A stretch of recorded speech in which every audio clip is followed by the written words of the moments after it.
तो भाई अफगानिस्तान के बाद पाकिस्तान ने यूएई को 31 रन से हराया, दोनों मैचेस में डोमिनेट किया, back to back victories tri nation series में हासिल कर ली है। एक बहुत अच्छा और पॉजिटिव स्टार्ट है हमारी एक नई टीम के लिए, नए कैप्टन के लिए, क्योंकि अल्टीमेट गोल हमारा एशिया कप है। जो भी इस ट्राई सीरीज के अंदर होगा उससे हमारे प्लेयर्स का भी डेफिनेटली कॉन्फिडेंस जो है वो हाई होगा।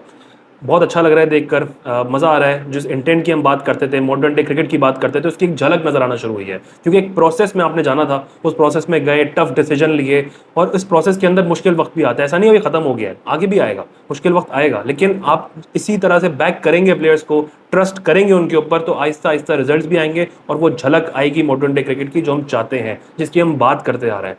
लेकिन कुछ भी हो, इस वक्त बड़ा मज़ा आ रहा है देखकर, जब कुछ लोगों को मिर्ची लग रही है। बहुत मज़ा आ रहा है देखकर क्योंकि बात यह है कि आदत नहीं है हमें इस तरह के क्रिकेट को देखने की। हमें पिछले 5-6 साल से ही बताया गया था कि पावर प्ले के अंदर अगर आउट हो जाए तो अपनी विकेट को बचाओ, इतना बचाओ एंड तक कि घर ले जाओ आखिर में। कुछ भी हो जाए, स्टेट बैटिंग करनी है, 40 बॉलों में 50 करने हैं, ऊपर से अपने रन बना लो किसी तरह से, और फिर सारा ब्लेम नीचे वालों पे डाल दो, बॉलर्स पे डाल दो।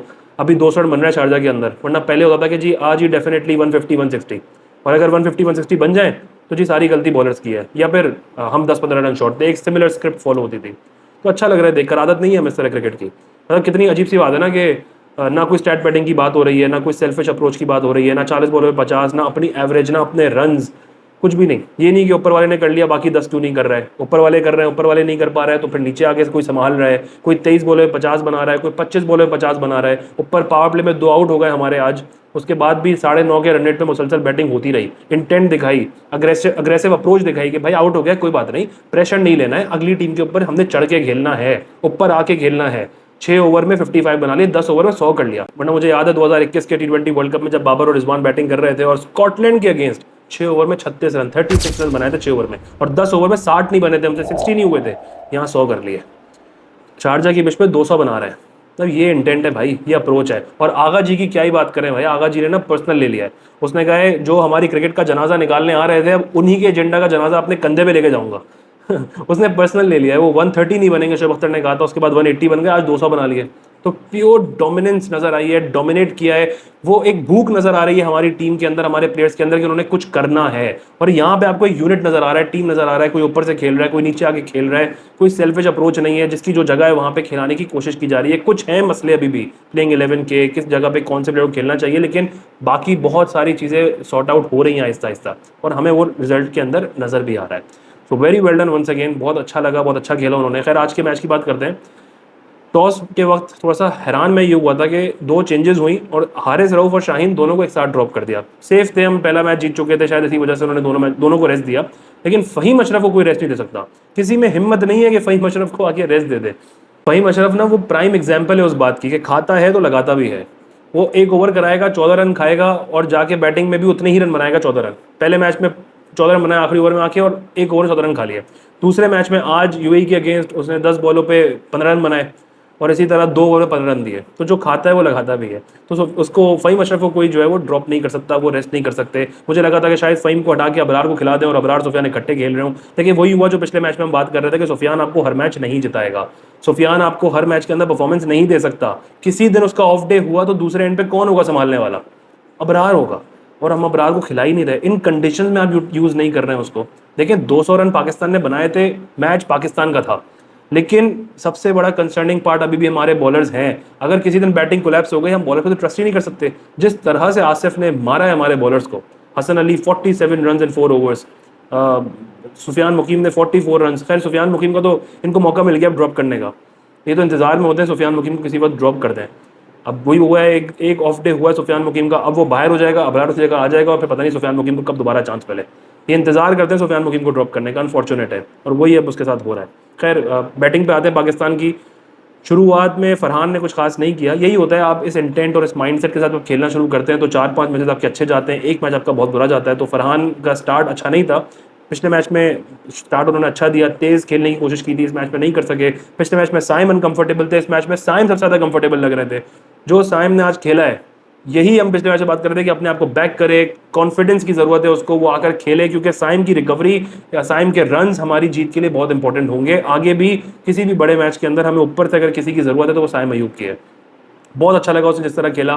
ठीक है, यूएई के अगेंस्ट परफॉर्म किया, बट कभी कभी आपको ना एक पुश की जरूरत होती है, एक धक्के की जरूरत होती है, और वो धक्का आपको वापस अपनी ओरिजिनल पोजीशन पर लाके खड़ा कर देता है। यू नेवर नो कि ये यूएई के अगेंस्ट जो परफॉर्मेंस साइम ने दी है, 25 बॉलों में 50 और जबरदस्त 69 रन की इनिंग्स, यू नेवर नो कि वो एक ऐसा पुश हो जो उसको वापस अपनी ओरिजिनल फॉर्म की तरफ लेकर आए, और साइम जो है वो कंसिस्टेंटली अब अगले मैचेस से रन्स करना शुरू कर दे। बहुत जरूरत है उसके रन्स की। नीचे फिर आते हैं फ़खर जमान पे। Again at number 3 massive disappointment है Fakhar Zaman in T20 cricket. Massive disappointment है। कई लोग मैं देखता हूँ कहते हैं कि जी इंपैक्ट की वजह से उसको खिला लें, बड़ा नाम है, कुछ कर सकता है। भाई जिस बंदे ने 100 मैचेस में नहीं किया, उसको 100 मैचेस में आपने सिर्फ इसलिए खिलाया था कि वो कुछ कर देगा। लेकिन जो फ़खर का प्राइम था ना, वो बाबर रिजवान ने खत्म कर दिया है। अपनी पोजीशन ना छोड़ के उसको नंबर 4 पे खिला के जो उसके अंदर पानी था वो निकाल चुके हैं। अब उसमें कुछ बाकी नहीं रह गया जो आप ढूंढ रहे हो। ठीक है, ओडीआई क्रिकेट एक डिफरेंट फॉर्मेट है, वहां पे फ़खर बिल्कुल ठीक है, बट T20 के अंदर एक मैसिव डिसअपॉइंटमेंट है वो। उसको नंबर 3 पे सिर्फ जबरदस्ती खिलाना कि जी वो एक इम्पैक्ट क्रिएट कर सकता है, वो नंबर 3 पे खेलेगा, वो पोजीशन भी जाया कर रहा है, और उसकी वजह से नंबर 7 पे हारिस खेल रहा है, वो भी वेस्ट हो रहा है। फ़खर जमान को आप हटा के हारिस को नंबर 3 पे खिला लें। आपने हारिस को फिनिशर बना दिया है। एक और सबसे बड़ा ब्लंडर ये है कि हारिस जो है वो एज अ फिनिशर खेल रहा है, जिसने अपने करियर में वहां पे नहीं खेला। अब वो उसको एक डिफरेंट रोल प्रोवाइड कर दिया गया है, वो फेल हो रहा है, गालियां पड़ रही है, टीम से बाहर होगा। ये गलतियां हैं जो ठीक होना बहुत जरूरी है हमारी प्लेइंग 11 की। एशिया कप से पहले पहले आपने फिनिशर बनाना था ना, कोई फिनिशर बनाने के लिए एक ऐसा प्लेयर ढूंढा जाता है जो उस पोजीशन पे फिट बैठता हो, उसको ग्रूम किया जाता है। अब चाहे वो इरफान न्याजी हो या अब्दुल समद हो, आप किसी को भी पकड़े जो आपको लगता हो ज्यादा पोटेंशियली टैलेंटेड है, उसको नंबर 7 की पोजीशन पे रोल डिफाइन करके दे दें, भाई तुम हमारे फिनिशर हो। हारिस को नंबर 3 पे खिला लें, फखर की नहीं बनती है जगह, हो गया उसका एंड। अब उसके उसका वो प्राइम है ही नहीं, वो उस तरह के मैचेस आपको नहीं जिता सकता। तो Fakhar at number 3 massive disappointment है। हसन नवाज आउटस्टैंडिंग यार, एक ओवर में 3 छक्के, 23 बॉल्स 50। जब जब वो परफॉर्म कर रहा है ना, दिल से खुशी हो रही है और दुआ निकल रही है कि खुदा करे कि आगे एशिया कप के अंदर किसी बड़े मैच के अंदर इंडिया के अगेंस्ट वो परफॉर्म कर ले, क्योंकि उसको इतना ट्रोल कर रहे हैं जैसे वो खुद जबरदस्ती टीम के अंदर आया हो और उसने सारे सीनियर प्लेयर्स को हटाया हो। एक के पीछे पड़ जाते हैं ना तो हाथ धो के पड़ जाते हैं। लेकिन अच्छी बात की जो हसन नवाज की नजर आ रही है देखने में, जो न्यूजीलैंड के अगेंस्ट उसने अपनी डेब्यू सीरीज खेली थी उसमें और इस हसन नवाज में एक डिफरेंस है। उसके फुटवर्क से लेकर उसका एक स्टांस पूरा चेंज हो रहा है। वो बिल्कुल ब्लाइंड स्ट्रोकिंग करता था, ठीक है अभी भी कभी कभी वो करता है ब्लाइंड स्ट्रोकिंग, लेकिन उस वक्त ऐसा था पहली बॉल से टांगे कहीं जा रही है, बल्ला कहीं जा रहा है, लेकिन उसने अपने आप में काम किया है।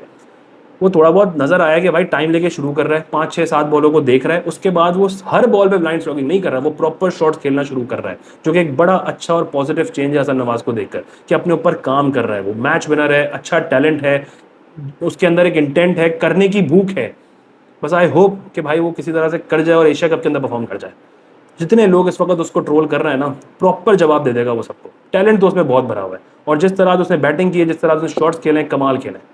और उसके लिए इस वक्त वो 15 या 16 मैच खेल रहे हैं। टोंट उसके ऊपर आता है जी, माइटी यूई, माइटी यूई। क्या करे भाई, मतलब सीधा जाके ऑस्ट्रेलिया से खेलना शुरू कर दे अपने करियर के शुरू में। किसी प्लेयर को इसी तरह बनाया जाता है ना कि उसके अंदर इंटरनेशनल का जो एक्सपोजर है या प्रेशर है वो लेने की सलाहियत पैदा हो, वो परफॉर्म करना शुरू करेगा नीचे लेवल से, तो आहिस्ता आहिस्ता ऊपर कॉन्फिडेंस उसके अंदर आएगा। पहली सीरीज खिलाई थी ना न्यूजीलैंड के साथ, उसमें सेंचुरी मारी थी, तब भी नहीं मान रहे थे उसको। अब जब यूएई के साथ खेल रहे हैं तो माइटी यूएई के ताने पड़ रहे हैं, वरना कुछ लोग तो माइटी यूएसए के साथ भी नहीं खेल पाते थे भाई। उनके फैंस, ये बच्चे हैं, ये ब्रेनलेस स्टूपिड किड्स है ना, ये बाबर के फैंस, ये सारा इन सब के अंदर बचपना भरा हुआ है, ये बड़े नहीं हो रहे हैं। इनको समझ में ही नहीं आ रहा है कि ये कर क्या रहे हैं अपनी अपनी टीम के साथ, अपनी टीम को सपोर्ट करना नहीं चाहते हैं। बच्चे हैं ना, हो जाएंगे, जल्द बड़े हो जाएंगे। फ़हीम अशरफ उन्होंने आखिर में आके थोड़े बहुत शॉट्स खेले, वही जो खाता है लगाता भी है। मोहम्मद नवाज उस पर टीम इंप्रेसिव, आज फिर उन्होंने एक कैमियो प्ले किया। सब ने अपना अपना किरदार जो है ना वो अदा किया और आखिर में 200 रन बना के दिए। 200 रन बन गए थे। अगेन पाकिस्तान के लिए मैच प्लेट में था कि भाई 200 रन बन गए, लेकिन कंसर्निंग पार्ट हमारा बॉलिंग अटैक है कि जिस तरह आसिफ जो उनका यूएई का बैट्समैन है वो हमारे बॉलर्स को मार रहा था। ये टारगेट 170 160 180 होता, ये मैच पाकिस्तान हार जाता। बॉलिंग अभी भी हमारा बड़ा कंसर्निंग फैक्टर है भाई, और सबसे बड़ा इशू उसका यही है कि हमारे पास 5वां बॉलर ही नहीं है, हम 5th बॉलर के साथ जा ही नहीं रहे। वही सारा का सारा प्रेशर हमें ले डूब रहा है। पता नहीं कितना टाइम लगेगा हमें ये समझने में कि हमें एक स्पेशलाइज्ड स्पिनर, हमें एक स्पेशलाइज्ड 5th बॉलर चाहिए है। इंडिया के साथ जब अबरार खेल रहा था चैंपियंस ट्रॉफी में, तो हम अबरार के साथ ना किसी एक को मिस कर रहे थे कि दूसरा आकर वहाँ पे सपोर्टिंग रोल प्ले कर देगा। कोई एक ऐसा होना चाहिए था। अभी भी हमारे पास ऑप्शन है अबरार और सुफियान को इकट्ठा खिलाने की, लेकिन एक जिद है, बैटिंग डेप्थ, बैटिंग डेप्थ। उस जिद के चक्कर में ना हम अपने आप को ले डूबेंगे। 5वां बॉलर खिला लें, आधे मसले पाकिस्तान क्रिकेट टीम के हल हो जाएंगे। और उसके बाद ये प्लेइंग 11 थोड़ी सी ठीक हो जाए, हारिस, फ़खर जमान, नीचे एक फिनिशर प्रॉपर आपका आना है, उस फिनिशर को ग्रूम कर लिया जाए, हारिस को ऊपर खिला लिया जाए, ये मसले हल हो जाएंगे तो बहुत हम एक स्टेबल टीम बन सकते हैं। बट ये जिद निकलनी होगी कि ऑलराउंडर्स चाहिए हमें या फ़हीम अशरफ चाहिए हमें। खैर सुफियान मुकीम के लिए तो बहुत ऑफ डे था आज, 4 ओवर में 44 रन, हसन अली 47 रन। खैर हसन तो वैसे भी इनकी प्रायोरिटी लिस्ट में नहीं है, शाहीन और रऊफ़ है तो हसन आगे पीछे हो सकता है, बट सुफियान के लिए हमेशा मौका ढूंढते हैं कि इसको टीम से बाहर करना है। आई रियली होप कि अफगानिस्तान के साथ सुफियान और अबरार दोनों खेल लें, फ़हीम अशरफ को बिठा दें, सबसे बेटर कॉम्बिनेशन यही होगा। हमें पता होगा हमारे 2 मैच में एक साथ खेल रहे हैं, अबरार का बुरा टाइम होगा तो सुफियान संभाल लेगा, सुफियान का होगा तो अबरार संभाल लेगा।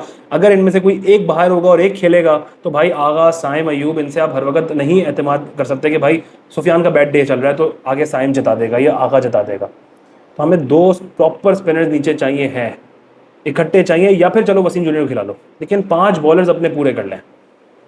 लेकिन सुफियान मुकीम को ना ड्रॉप करें भाई, सुफियान मुकीम मस्ट है आपका हर मैच के अंदर playing 11। Is a match winner, of day किसी का भी हो सकता है, पर एक मैच के ऊपर इस बंदे को फिर ना गायब करना। हर दफ़ा यही होता है सुफियान के साथ, वो एक मैच की परफॉर्मेंस के ऊपर बाहर होता है फिर वापस नहीं आता, फिर जब आता है फिर परफॉर्म करता है, एक मैच बुरा होता है फिर निकाल देता है। यहाँ पे ये नहीं करना है। सलमान अली आगा भाई इस चीज़ के लिए रेडी नहीं है कि किसी भी किस्म की इस तरह की कोई साजिश हो रही हो या एक टैलेंटेड स्पिनर को आप सिर्फ एक मैच के ऊपर बाहर निकालना शुरू कर दो।